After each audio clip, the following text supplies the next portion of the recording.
Welcome to Hope from History, where the ancestors teach yes you can, because yes we did.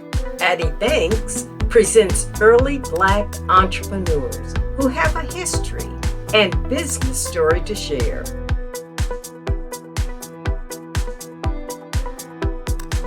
Somebody wrote that from toddler to titan, Reginald F. Lewis's supreme confidence and extreme work ethic fueled his trailblazing achievements.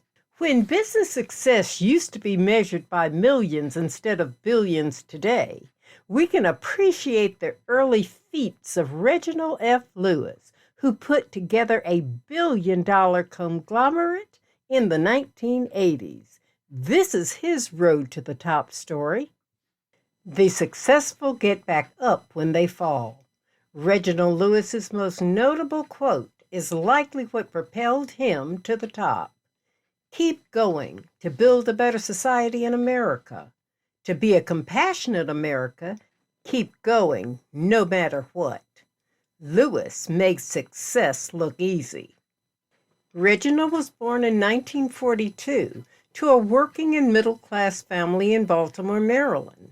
They lived in East Baltimore in a neighborhood some called semi-tough. Lewis was always surrounded by family members and taught to value hard work and education. His parents, grandparents, uncles and aunts encouraged him to be the best that you can be. Lewis exhibited good business sense at an early age. He began the journey at 9 or 10 years old when he took over a failing route for the weekly Afro-American newspaper. It was here that he dreamed of someday running his own business. Lewis showed unusual skills, building the paper route from 3 customers to 150. This won him a trip to New York City. Reginald's grandmother taught him the importance of savings. His grandfather was head waiter and maitre d' at a private country club and told Lewis, "Know your job and do it well." Fortune magazine reports that as a child, Lewis kept his earnings hidden in a tin can known as Reggie's Hidden Treasure. His mother tells a story that his grandmother chose a present for him to give her, but Lewis refused it because the cost would use up his savings. He found her a less expensive alternative. She said that Reginald wasn't cheap, but he was always thinking about bottom lines. He knew exactly what he had and would never wipe himself out. She tells another story about the tough decision he made about summer camp. Reginald would only agree to go if somebody took care of his business. She agreed to. When he entered the door, on his return, he asked, "Where's my money?" Lewis had determined that success in business was his ticket to reaching his goals. After attending a Roman Catholic private elementary school, Lewis was prepared to enter high school and decided to sell his paper route business for $100 cash, and he took a promissory note of $50 for future profits. At Dunbar High School, Reginald was an excellent student and athlete. He was quarterback on the football team, shortstop, varsity baseball, and forward on the basketball team. He was team captain of all 3. He considered playing professional sports, but reconsidered when assessing odds of achieving major league success. He decided to focus more on his studies. In high school, Lewis had immediate desires. Seems that expensive tastes called to him early. He favored tweed jackets and thin British neckties and could buy them, working as a drugstore cashier, night manager at a bowling alley, and waiter at the exclusive country club with his grandfather. Senior year, he bought a Hillman convertible, one of the few students with a car. J.S. Fugate, Lewis's half-brother, told the New York Times, "In those days, all Reginald ever did was work and play sports. He was always extremely industrious and never one for idle time." In 1960, Lewis told a friend, "I know that what I'd like is to be the richest black man in America." In 1961, Lewis graduated high school and entered Virginia State University on a football scholarship. He was injured and cut from the team, and this really ended his hopes of playing professional sports. But this made him think about other life opportunities. He decided to major in economics. With no sports scholarship, Lewis found a job as a photographer sales assistant. He was so outstanding, the company offered him a partnership. But Reginald had bigger dreams. He had a plan and wrote down, "To be a good lawyer, one must study hard." And he did, graduating from VSU in 1965 on the dean's list with a degree in political science. Lewis was a man amongst kids in high school and college with an intense focus on success. In 1965, the Rockefeller Foundation had a summer school program at Harvard Law School to introduce select black students to legal studies. When Lewis heard this, he lobbied for acceptance. Reginald Lewis so impressed faculty and staff. For the first time in Harvard's 148-year history, they awarded entry to a student before applying. His third year at Harvard found Lewis satisfied with the direction of his legal interests, the study of securities. His senior year thesis was written about mergers and acquisitions, for which he received an honors grade. "I found it completely fascinating," he told the New York Times. "I wrote my third-year paper on takeovers. That, plus my general interest in economics, moved me in that direction." After graduation from Harvard Law School in 1968, Lewis was recruited to the New York law firm Paul, Weiss, Rifkin, Wharton, and Garrison, LLP. After 2 years there, he left to partner with Murphy and Thorpe. Lewis told Black Enterprise that during these years, he learned lessons used in his later business dealings. He said, "I practiced law in a small firm, and we were always very client-oriented. We had to listen to a lot of different people with a lot of different views on how things should be done and still bring value to the client. Through that process, I began to identify certain characteristics that were common to successful people, such as integrity, a high energy level, high ethical standards, and the capacity to work through challenges and disappointments, which are, of course, inevitable in business. I think you begin to get a good feel for who can perform and who can't, and that becomes the common element that you look for." In 1973, Lewis brought Charles Clarkson into the partnership, and in 1978, they formed their own law firm named Lewis and Clarkson. They focused the practice on corporate law and venture capital. This was not easy, as Black investors were denied access to channels generally open to big white investors. Wall Street investors simply didn't loan money to Blacks. In addition to some racism, Lewis recognized that Black-owned businesses at that time did not qualify for high-grade investments. As early as 1975, Lewis made a first attempt at acquisition of Park Sausage. In 1977, he attempted again with Almet. These were training grounds. Lewis and Clarkson found work as a result of new federal legislation to open more business opportunities to minorities. Lewis's clients included General Foods, Aetna Life, Equitable Life, Norton Simon, and the Ford Foundation, to large programs with minority enterprises. Black Enterprise magazine reported, "Over the years, Lewis helped a large number of minority enterprise small business investment corporations, minority enterprise small business investment companies, acquire funding and gained a great deal of practice in the art and science of structuring deals. As general counsel to the Washington, D.C. based American Association of MESBICs between 1972 and 1979, Lewis became recognized as the architect of the MESBIC industry. This was a program created by the Nixon administration, and it was estimated that Lewis negotiated more than $100 million for them between 1972 and 1984. In 1982, Lewis purchased radio station WSTT in St. Thomas and sold it in 1986. Lewis was also counsel to the New York-based Commission on Racial Justice and represented the Wilmington 10. He forced North Carolina to pay interest on the Wilmington 10 bond. Exciting as these accomplishments, Reginald Lewis had bigger plans on the other side of the desk. The businessman of his youth resurged and pumped new blood into his earlier dreams.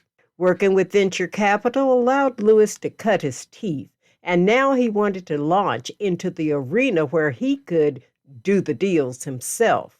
In 1983, Lewis established TLC Group LP, a venture capital firm. Ready, set, pursue the first acquisition, the Mccall Pattern Company.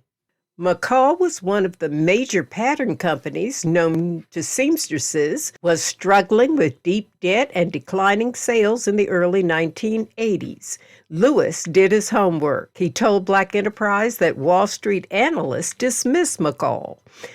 A lot of people had written off Mccall as not having much of a future, but the more I researched the facts, the more I thought it had a great future because its strongest asset was its most fundamental asset of all, and that was the people. It had a wonderful group of employees at the top, the middle, and throughout the organization who had excellent experience, who knew their business very well, and who were committed to doing what was necessary to keep the company dynamic. The company had actually performed very well for a long period of time. When I delved into the facts, I decided that the fundamentals were actually quite good. Lewis purchased the company with $1 million of his own money and got $24 million loan from First Boston Corporation, a New York investment banking firm. Lewis was true to his investigation of Mccall. He kept top management virtually intact and drew from their expertise. They charted a new course and introduced a new emphasis on cost containment and cash flow management. The economics genius did some creative accounting, buying a Mccall factory in Manhattan, Kansas, and then leasing it back to the company.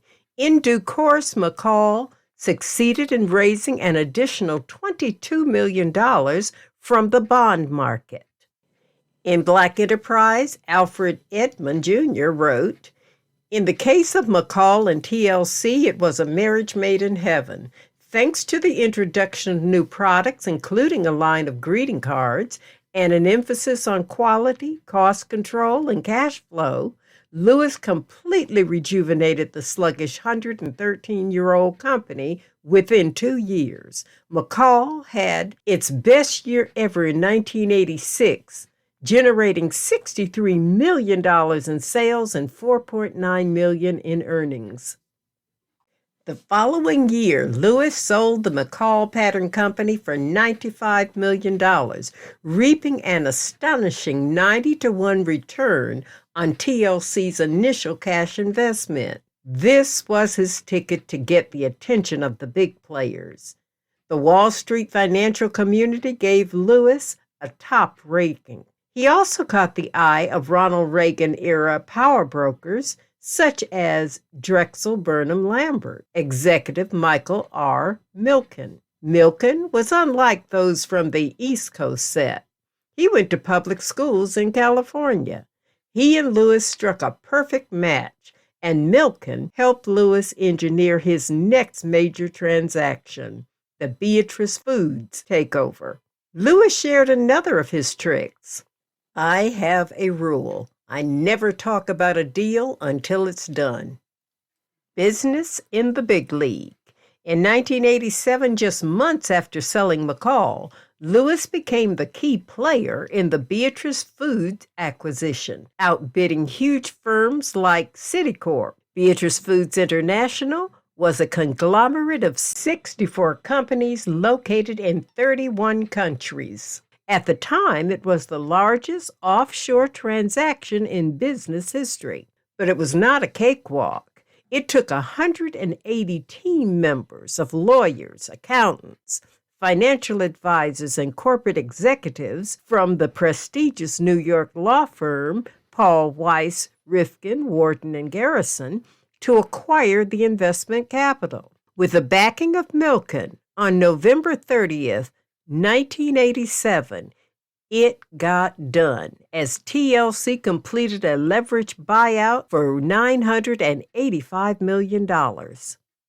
With revenues of $1.5 billion, TLC Beatrice made it to the Fortune 500 list and was first on the Black Enterprise list of top 100 African American-owned companies. Beatrice multinational products line, including Italian ice cream, German sausages, Irish potato chips, and operations throughout Europe, Latin America, and Asia, was one of the things Lewis liked about the company. With food products not tied to the U.S. dollar, he felt that it protected the company from consumer buying cycles and the 1980s softening dollar. He decided to sell Canadian operations to a Toronto firm for $235 million. And the Australian operations for an additional $100 million. Known as a mover and shaker prior to the Beatrice deal, now Lewis rose to business celebrity. Everybody wanted to interview him and learn his secrets to success. Lewis said that he was not comfortable in the limelight and that his accomplishments were not at all related to his race. He told Black Enterprise, I'm always amused by people who talk about the overnight success of TLC Group. We've been banging away at this step by step for 20 years. I'm often disturbed by the notion of the so-called glass ceiling. But you know, glass can be broken. I've never liked hearing people say you can't do this or you can't do that. The point, though, is not to just say it. It's important to be prepared to act and sacrifice, to accept the fact that if this is what you want, just wishing it would happen is not enough. You've got to follow through and take the necessary steps to make it happen. Doors opened more scrutiny than Lewis welcomed. Known as the first Black high-stakes leader on a global level, brought questions and some awe. Lewis was not comfortable with the role model title. He told Fortune magazine, it's tough enough to operate without the added pressure that if I make a mistake, I let down 30 million people. I think of myself as an American of African descent who's committed to what he is doing. If that work is an inspiration and helps others of my ethnic background or any other, I'm delighted. But I don't want it to seep into decisions of how we evaluate our business. Lewis told the New York Times, I'm very proud of the accomplishments of African Americans, and I'm delighted that people feel my accomplishments adds to that list. But to dwell on race, to see that as something that becomes part of my persona, is a mistake, and I do everything I can to discourage it. In 1993, Forbes magazine listed Lewis among the 400 richest Americans, with a net worth of an estimated $400 million. Reginald Lewis became the first Black American to build a billion-dollar company. Had he reached his childhood goal? The Lewises lived well, enjoying the finest things in life. Reginald especially enjoyed expensive champagne and Monte Cristo Cuban cigars. He purchased a 15-room Manhattan co-op for $11.5 million from automobile entrepreneur John DeLorean. His family lived in a $4 million Georgian-style mansion on Long Island, furnished with an extensive art collection that included several masters. He flew his wife to Vienna for a night to attend a concert in his especial perk, a private jet. The remarkable life and career of Reginald F. Lewis was cut short by his untimely death. He succumbed to a cerebral hemorrhage in January 1993 at just 50 years old. Hundreds attended Lewis's funeral at the Riverside Church in Manhattan, among them his longtime friend, David N. Dinkins, former mayor of New York. Dinkins told the crowd, "Reginald Lewis accomplished more in half a century than most of us could ever deem imaginable, and his brilliant career was matched always by a warm and generous heart." Dinkins added, "It is said that service to others is the rent we pay for space on earth. Reg Lewis departed us paid in full." As a special send-off, Lewis was buried with a box of Monte Cristo cigars and a bottle of 1985 Dom Perignon. Black American leaders always give back. Lewis was a generous supporter to the community, donating large amounts to various institutions, from homeless shelters to neighborhood churches. He made philanthropy a standard, donating to political candidates like Jesse Jackson. In 1987, Lewis established the Reginald F. Lewis Foundation, granting millions of dollars to nonprofit programs. His first major grant was an unsolicited donation of $1 million to Howard University in 1988. He made $2 million donation for an endowment to offer scholarships, fellowships, and faculty sabbaticals. In 1992, Lewis donated $3 million to Harvard Law School, the largest grant at the time in the school's history. Harvard renamed its International Law Center the Reginald F. Lewis International Law Center, the first major facility at Harvard named in honor of a Black American. The Reginald F. Lewis College of Business was established at Virginia State University. It is an accredited college focused on preparing students for a competitive global economy with hands-on and digital learning.